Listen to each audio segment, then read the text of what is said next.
Муж простил измену со скрипом и терпел меня только ради детей. Но как только дети выросли, когда он узнал о моей измене, я думала, все, конец. Его взгляд тогда, я помню его до сих пор. В нем было все: боль, отвращение, усталость. Он не кричал, не бил посуду, не выгонял. Просто сел на край кровати и долго молчал.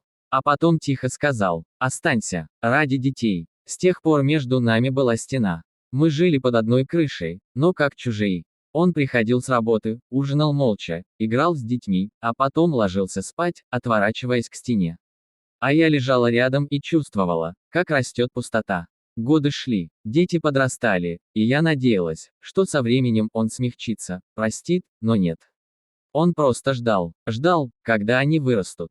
И вот, когда младший сын поступил в университет, в доме воцарилась странная тишина. Вечером он подошел ко мне, спокойно, без эмоций, сказал: «Все, Марина, я сделал, как обещал. Дети выросли. Теперь, живи, как хочешь». На следующий день он собрал вещи и уехал. Без скандалов, без упреков. Просто ушел. Я думала, что мне станет легче. Что наконец смогу начать все заново.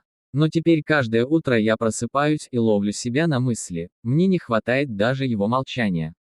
Парадокс: раньше я боялась его взгляда, а теперь боюсь, что больше никогда его не увижу. Дефис.